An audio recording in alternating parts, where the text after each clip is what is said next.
ग्रुपमधल्या ज्या लेडीज आहेत ब्रेकफास्ट सुद्धा त्यांनीच बनवला. ब्रेकफास्टसाठी ब्रेड आणि ऑमलेट होतं आणि पोहे सुद्धा होते. म्हणजे जे एग्ज वगैरे खाणार नाहीत त्यांच्यासाठी पोहे होते आणि जे अंडी वगैरे खातील त्यांच्यासाठी मग असा एक हाऊसबोटमध्ये स्वयंपाक करण्याचा नवीन अनुभव आम्ही अनुभव. नमस्कार, मी दीप्ती आणि स्वागत आहे आपल्या सर्वांचं पुन्हा एकदा माझ्या काश्मीर ट्रॅव्हल ब्लॉगमध्ये.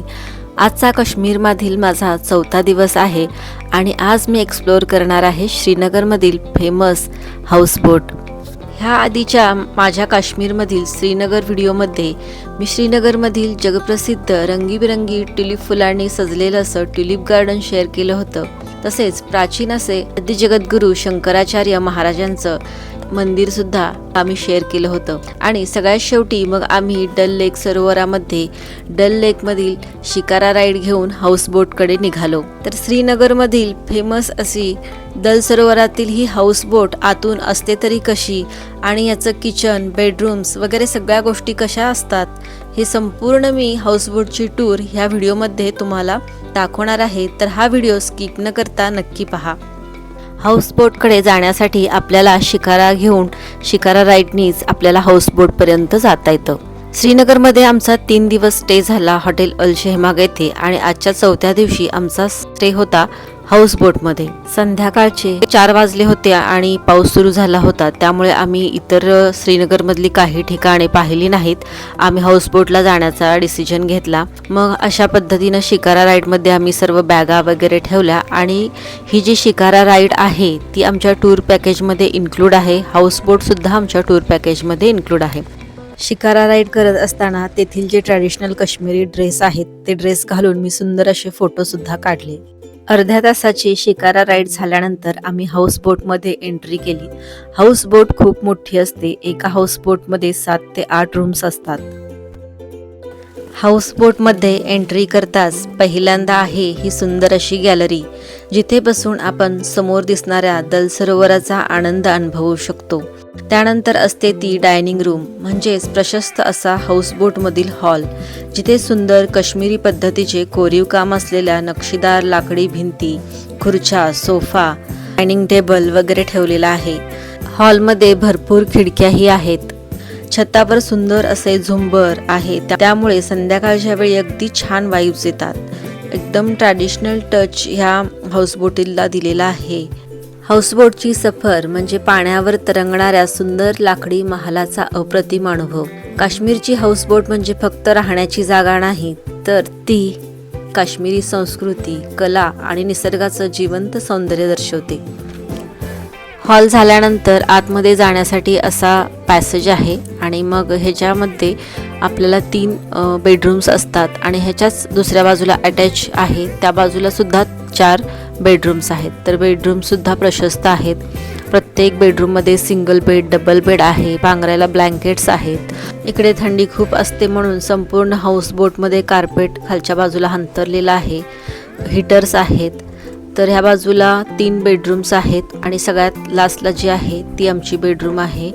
ही जी बेडरूम ही इतर बेडरूमपेक्षा थोडीशी मोठी आहे. ह्या बेडरूममध्ये सोफा आहे आणि इतर बेडरूम्सप्रमाणे डबल बेड आणि सिंगल बेड आहे.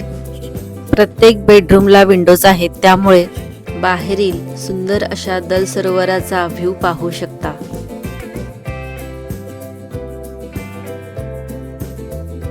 प्रत्येक बेडरूममध्ये भरपूर सुंदर सुंदर असे आकर्षक झुंबर्स आहेत आणि भरपूर लाईट्स आहेत. हे आहे ड्रेसिंग टेबल आणि त्याच्याच बाजूला मग अटॅच्ड टॉयलेट बाथरूम आहे. तर हा आहे बाथटब. त्यानंतर आहे वॉश बेसिन, कमोड आहे. तर टॉयलेट बाथरूमसुद्धा अगदी नीट आणि क्लीन आहे. प्रत्येक ठिकाणी अशा पद्धतीने कर्टन्स लावून त्यांनी सेपरेशन केलेलं आहे. हाऊसबोटमधील ह्या संपूर्ण बेडरूमसुद्धा सुंदर, नीट, क्लीन आहेत. हाऊसबोटवर राहण्याचा अनुभव म्हणजे पाण्यावर तरंगणाऱ्या लक्झरी हॉटेलमध्ये राहण्यासारखा आहे. पारंपरिक काश्मीरी लाकडी कोरीव सजावट, प्रशस्त बेडरूम, लेक व्ह्यू बाल्कनी, सुंदर दिवे आणि शांत वातावरण. आणि आता हॉलकडे आपण जाऊयात. तर हॉलकडे जाण्यासाठी अशा पद्धतीने मधल्या साईडला पॅसेज आहेत आणि दोन्ही बाजूला मग बेडरूम्स आहेत. 15 ते 20 लोक निवांत बसू शकतात इतका मोठा हा हाऊसबोट मधील हॉल आहे. सर जी देखने में 5 मिनट लगेगा. क्या है ये ब्रेसलेट है क्या? ब्रेसलेट से हाँ जी. हाऊसबोटमध्ये काश्मीरमधील लोकल लोक जे आहेत त्यांच्याकडील जे आहेत कलाकुसर, वेगवेगळ्या डेकोरेटिव्ह वस्तू, त्यांच्या पद्धतीच्या डिझाईन असलेल्या शाली किंवा बेडशीट, उशीचे कवर असे अनेक वस्तू विकण्यासाठी ते हाऊसबोटमध्ये येतात. कारण वेगवेगळ्या राज्यातून पर्यटक येथे काश्मीरमध्ये आलेले असतात. रात्रीचं जेवणाला जे होतं चपाती होती म्हणजे फुलके होते आणि बटाट्याची पातळ भाजी होती. नॉन व्हेजिटेरियन लोकांसाठी चिकनची भाजी होती आणि मग व्हेजिटेरियन लोकांसाठी जे होतं ते बटाट्याची भाजी आणि वरण भात वगैरे होतं. आणि गंमत अशी झाली की आमच्या लोकांना कोणालाच तिथलं लोकांनी बनवलेला स्वयंपाक आवडेना. त्यामुळं आमच्या ग्रुपमधल्या बायकांनी काय केलं, स्वतः चपाती वगैरे लाटल्या आणि भाजीला वगैरे फोडणी दिली. ठीक आहे ना, पण आपण जेव्हा आपलं राज्य सोडून दुसऱ्या राज्यात जातो म्हणजे एवढ्या लांब आपण गेलो तर थोडं त्यांच्या राज्यातला स्वयंपाकाची पद्धत ही वेगळीच असणार, त्यांच्या डिशेस थोड्या वेगळ्याच असणार आणि त्यांची जी जेवणाची टेस्ट आहे तीही वेगळीच असणार. तर आपण फिरायला जातोय म्हटल्यानंतर तेवढी ॲडजस्टमेंट तर आपण केलीच पाहिजे. तर असा एक हाऊसबोटमध्ये स्वयंपाक करण्याचा नवीन अनुभव आम्ही अनुभवला. आणि हाऊसबोटमध्ये सर्व्हिस प्रोव्हाइड करायला म्हणजे चहा पाणी किंवा असं जेवण स्वयंपाक करण्यासाठी जेंट्सच होते आणि जेंट्सना ना पटपट स्वयंपाक करायला जमत नव्हतं. आणि आम्ही होतो 15-17 जण लोक आणि फक्त 2च जेंट्स होते स्वयंपाक करणारे. त्यामुळं मग आमच्या ग्रुपमधल्या महिलांनी स्वयंपाक केल्यामुळं आम्हाला लवकर आणि पोटभर जेवायला भेटलं. तर जेवण वगैरे झाल्यानंतर आम्ही निवांत झोपलो. आणि आता सकाळी पहा दल सरोवराचा व्ह्यू कसा आहे. अजून ढगाळ वातावरणच आहे. काल खूप पाऊस पडला होता त्यामुळे थंडी खूप होती. समोरच्या बाजूला भरपूर असे शिकारा पार्क केलेले आहेत आणि समोरच श्रीनगरचा रस्ता आहे जिथून आपल्याला वाहनांची रहदारी दिसते. बाहेरून आपली हाऊसबोट बघा किती सुंदर दिसते. तर आपल्या हाऊसबोटचं नाव होतं न्यू गोल्डन लिली. तर एका बाजूला जे बाल्कनी आहे त्या बाजूला 3 रूम्स होत्या, हॉल वगैरे, आणि दुसऱ्या बाजूला अटॅच्ड अशा 4 रूम होत्या. म्हणजे एकूण 7 रूम हाऊसबोटमध्ये होत्या. तर शिकारा वगैरे पार्क करण्यासाठी म्हणजे शिकारातून आपल्याला हाऊसबोटमध्ये एंट्री करण्यासाठी अशा पद्धतीने लाकडी स्टेअर्स बनवलेले आहेत. आणि दल सरोवराचं पाणी खूप खराब आहे. सगळं ड्रेनेज वगैरे मला वाटते की हाऊसबोटचं इथे सोडत असतील. अगदी खाली शेवाळ वगैरे दिसत आहे पाण्यामध्ये.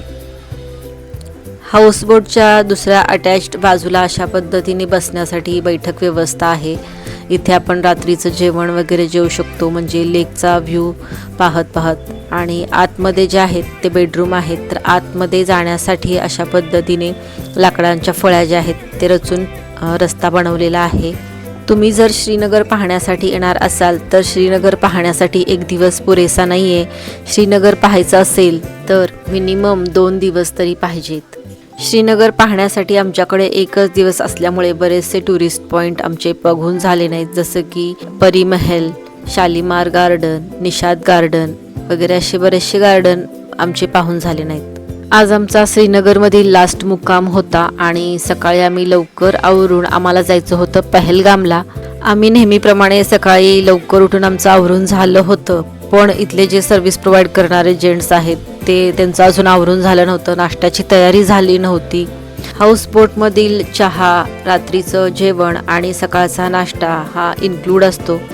हाऊसबोटच्या अटॅच्ड दुसऱ्या बाजूला बघा अशा पद्धतीने बेडरूम्स वगैरे आहेत, एंट्रन्स आहे आणि ह्या बाजूला किचन आहे. किचनमध्ये बघा अजून नाश्त्याची तयारी झालेली नाही आहे. पोहे आहेत पण पोहेला मिरची नाही आहे. पोहेला आहे की नाही काय समज? कधी कांदा काय बनवता कुल्ल्यांचे तुम्ही? पोहे, बिना मिरचीचे पोहे. त्यांचं काम आमच्या लेडीज करत होत्या म्हणून त्यांना कसं तरी वाटलं असेल कदाचित. त्यामुळे ते म्हणत होते की व्हिडिओ मत निकालो मॅडम. ग्रुपमधल्या ज्या लेडीज आहेत शेवटी ब्रेकफास्ट सुद्धा त्यांनीच बनवला.